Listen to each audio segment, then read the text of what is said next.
Good afternoon. So first we're going to talk about our vocab, then we're going to read the chapters 10 and 11 in Winn-Dixie. And then after that we're going to actually read 2 poems. And do you remember what we talked about last week? Trail of Tears. The Trail of Tears, good. So they're going to kind of relate to that, and then after that you're going to write your own poem. Okay? So yeah, we're going to start our poetry for the week. So our first vocab word is terrorize. Have you heard of that word before? Yeah. No? Oh, wait. Yeah. Okay. So it means to create and maintain a state of extreme fear. Okay? Have you heard of the word oxymoron? No. Okay. I didn't think so, so I got some good examples for you guys. So an oxymoron is like, have you heard of the term jumbo shrimp? So, and do you understand how that sounds kind of funny? Because a shrimp is supposed to be short, right? Yeah. And when you say jumbo in front of it, you're saying a big, little. Okay? So there's some other ones, like, you know what the word civil means? To have peace. Yeah. So civil war, right? Because a war is not peaceful.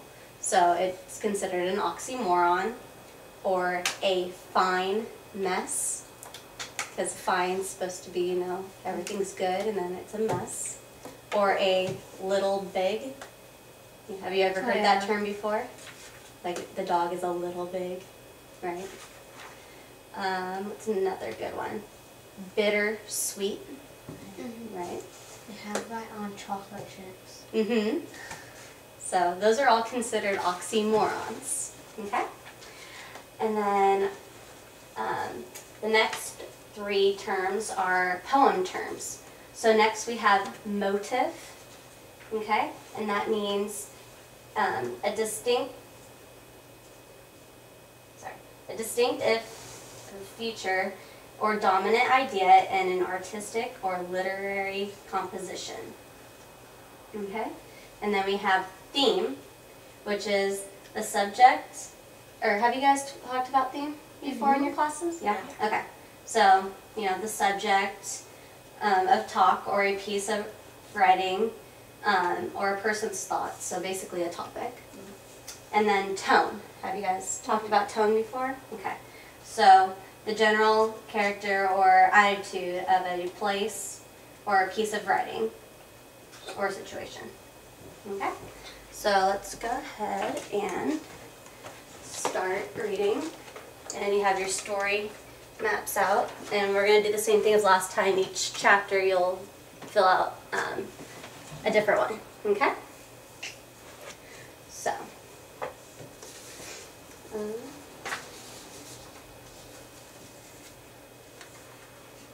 Alright, so, chapter 10.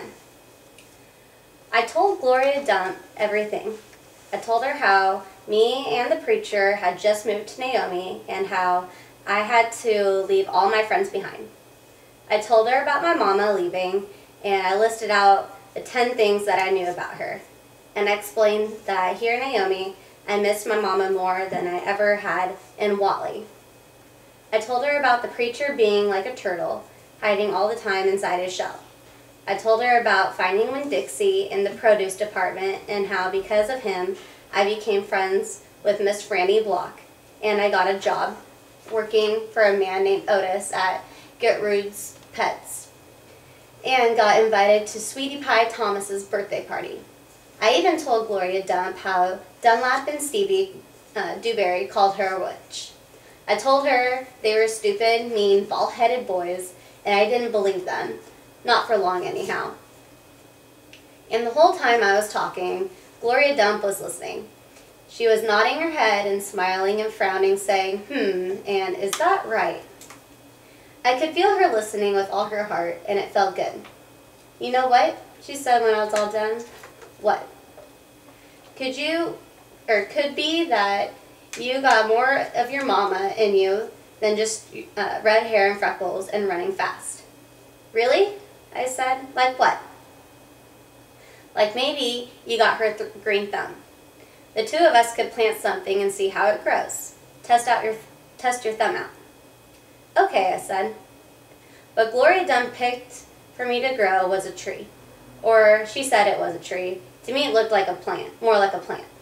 She had me dig a hole for it and put it in the ground and pat the dirt around it tight, like it was a baby and I was tucking it into bed. Have you guys ever planted anything? Flowers? Pumpkins. Pumpkins? Very cool. What kind of tree is it? I asked Gloria Dunn. It's a wait and see tree, she said. What's that mean? It means you gotta wait for it to grow up before you know what it is. Can I come back and see it tomorrow? I asked. Child, she said, as long as it's my garden, you're welcome in it. But the tree ain't going to have changed much by tomorrow. But I want to see you too, I said. Said Gloria Dunn. I ain't going nowhere. I'll be right here. I woke when Dixie up then. He had peanut butter in his whiskers and he kept yawning and stretching. He licked Gloria Dunn's hand before we left and I thanked her. That night when the preacher was tucking me into bed, I told him how I got a job at Gertrude's Pets and I told him all about making friends with Miss Franny Block and getting invited to Sweetie Pie's party, and I told him about meeting Gloria Dunn. When Dixie laid on the floor waiting for the preacher to leave so he could hop up on the bed like he always did. When I was done talking, the preacher kissed me goodnight, and then he leaned way over and gave Winn-Dixie a kiss too, right on top of his head. You can go ahead and get up there now, he said to Winn-Dixie. Winn-Dixie looked at the preacher. He didn't smile at him, but he opened his mouth wide like he was laughing, like the preacher had just told him the funniest joke in the world. And this is what amazed me the most. The preacher laughed back. Winn-Dixie hopped up on the bed and the preacher got up and turned on the light.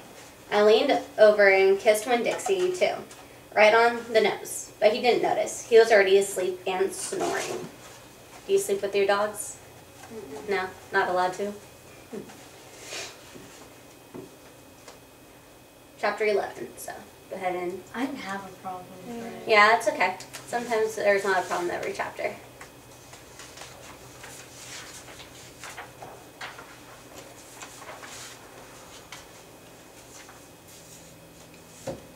Alright, chapter 11. That night there was a real bad thunderstorm. But what woke me up wasn't the thunder and lightning. It was Winn-Dixie whining and butting his head against my bedroom door. Winn-Dixie, I said, what are you doing? He didn't pay any attention to me. He just kept beating his head against the door and whining and whimpering. And when I got out of bed and went over and put my hand on his head, he was shaking and trembling so hard that it scared me. I knelt down and wrapped my arms around him, but he didn't turn and look at me or smile or sneeze or wag his tail or do any normal kind of Winn-Dixie thing. He just kept beating his head against the door and crying and shaking. You want the door open? I said. Huh. Is that what you want? I stood up and opened the door, and Winn-Dixie flew through it like something big and ugly and mean was chasing him. Winn-Dixie, I hissed, come back here. I didn't want him going and waking the preacher up. But it was too late. Winn-Dixie was already at the other end of the trailer in the preacher's room. I could tell because there was a spoing sound that must have come from Winn-Dixie jumping up on the bed. And then there was a sound from the preacher like he was real surprised. But none of it lasted long because Winn-Dixie came tearing back out of the preacher's room, panting and running like crazy. I tried to grab him, but he was going too fast. Opal, said the preacher. He was standing at the door to his bedroom, and his hair was all kind of wild on top of his head. He was looking around like he wasn't sure where he was. Opal, what's going on? I don't know, I told him. But then there was a huge crack of thunder, one so loud that it shook the whole trailer. And when Dixie came shooting back out of my room and went running right past me, and I screamed, Daddy, watch out! But the preacher was still confused. He just stood there, and Winn-Dixie came barreling right toward him like he was a bowling ball, and the preacher was the only pin left standing, and wham! They both fell onto the ground. "Uh-oh," I said. "Opal?" said the preacher. He was lying on his stomach, and Winn-Dixie was sitting on him, panting and whining. "Yes, sir," I said. "Opal," the preacher said again. "Yes, sir," I said louder. "Do you know what a pathological fear is?" "No, sir," I told him. The preacher raised his hand and rubbed his nose. "Well," he said after a minute, "it's a fear that goes way beyond normal fears. It's a fear you can't be talked out of or reasoned out of." Just then there was another crack of thunder, and Winn-Dixie rose straight up in the air like somebody had poked him with something hot. When he hit the floor, he started running. He ran back to my bedroom, and I didn't even try to catch him. I just got out of his way. The preacher laid there on the ground, rubbing his nose. Finally, he sat up and he said, "Opal, I believe Winn-Dixie has a pathological fear of thunderstorms." And just when he finished his sentence, here came Winn-Dixie again, running to save his life. I got the preacher up off the floor, out of the way, just in time. There didn't seem to be a thing we could do for Winn-Dixie to make him feel better, so we just sat there and watched him run back and forth, all terrorized and panting. And every time there was another crack of thunder, Winn-Dixie acted all over again like it was surely the end of the world. "The storm won't last long," the preacher told me, "and when it's over, the real Winn-Dixie will come back." After a while, the storm did end. The rain stopped, and there wasn't any more lightning, and finally the last rumble of thunder went away, and Winn-Dixie quit running back and forth and came over to where me and the preacher was sitting. He cocked his head like he was saying, "What in the world are you two doing out of bed in the middle of the night?"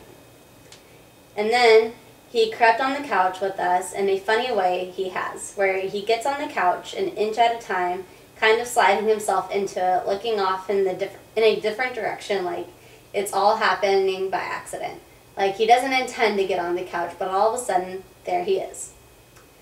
And so the three of us sat there. I rubbed Winn-Dixie's head and scratched him behind the ears the way he liked it. The preacher said, "There's an awful lot of thunderstorms in Florida in the summertime." "Yes, sir," I said. I was afraid that maybe he would say that we couldn't keep a dog who went crazy with pathological fear every time there was a crack of thunder.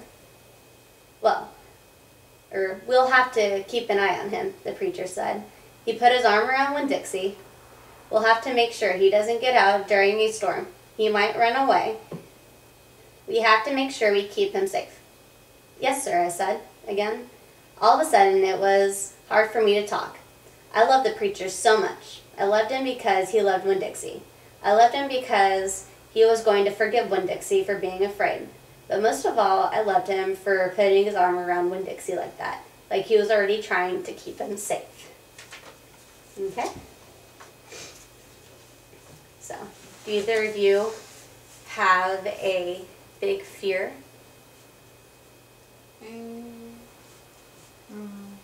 No. You're not scared of anything? How about spiders? No? Or snakes? Mm-mm. Sharks?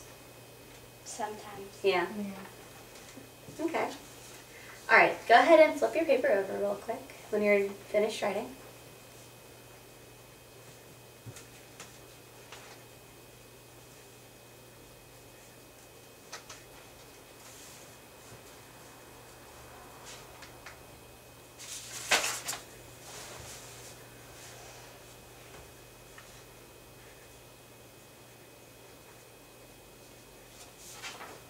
Alright, so have you ever compared and contrast two things? Mm-hmm.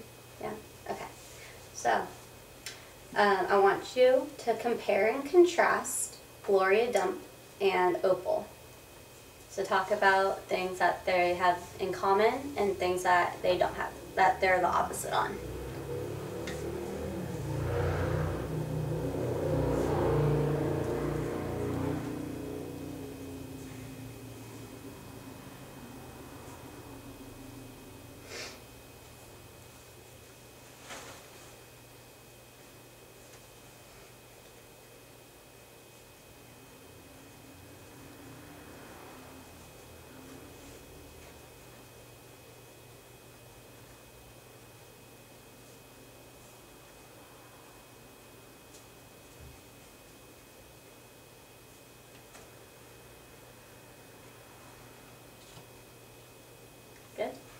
Or, okay.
Just take another minute here.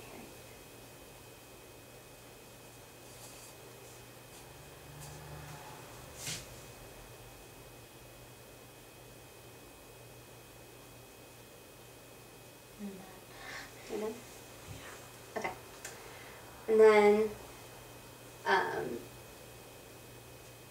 go ahead and discuss with each other how Winn-Dixie changes when there's a thunderstorm.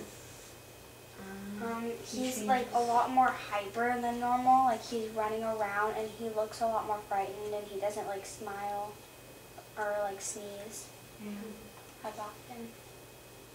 And he usually like isn't himself kind Mm-hmm. Good. All right. So we'll go ahead and move on from that. So inside your folder, you'll see a poem that's stapled together called The Never-Ending Trail. Do you want me to get this one too? Not yet. We'll wait on that one.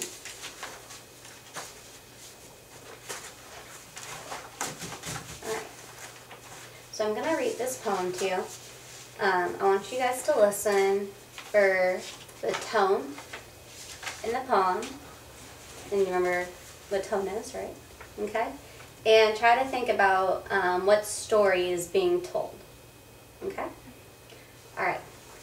The author is Del A. Jones, and it's also, they have written that it's his sort of name is America's Poor Man's Poet. So this poem is called The Never-Ending Trail. The whites honor the hermitage and the man who once lived there, but the leader of our nation was cruel, unjust, unfair. He ordered the removal of the Cherokee from their land and forced them on a trek that the devil must have planned. 1,000 miles of misery, of pain and suffering, because greed of the white man could not even wait till spring. We should bow our heads in shame, even unto this day, about the trail of tears and those who died along the way. It was October 1838 when 7,000 troops of blue began the story of the trail, which so sadly is so true. Jackson ordered General Scott to root the Indian from their home, the center of the world they loved the only one they've known. The braves working in the fields arrested, placed in a stockade, women and children dragged from home in the blue coats' shameful raid. Some were prodded with bayonets, when they were deemed to move too slow, to where the sky was their blanket and the cold earth their pillow.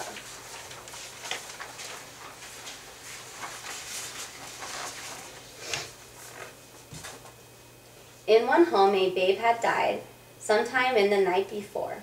The woman mourning, planning burial, were cruelly herded out the door. In another, a frail mother, papoose on pack and two in tow, was told she must leave her home. Must leave her home. Was told that she must go. She uttered a quiet prayer, told the old family dog goodbye. Then her broken heart gave out, and she sank slowly down to die. Chief Hunaluska witnessed this, tears streaming down his face. Said if he could have known this, it would have never taken place. For the Battle of Horseshoe, with 500 warriors, his best, helped Andrew Jackson win that battle and lay 33 braves to rest. Very quick. Do you know who Andrew Jackson is? He was an old president, right? Mm-hmm. Okay. And the chief drove his tomahawk through the Creek warrior's head, who was about to kill Jackson, whose life was saved instead. Chief John Ross knew this story and once sent Juanaluska to plead, thinking Jackson would listen to this chief who did that deed. But Jackson was cold, indifferent, and to the one he owed his life to, said the Cherokee's fate was sealed, there's nothing I can do. Washington, D.C. had decreed they must move westward, and all their pleas and protests to this day still go unheard. On November the 17th, Old Man Winter reared his head, and freezing cold sleet and snow littered that trail with the dead. On one night, at least 22 were released from their torment to join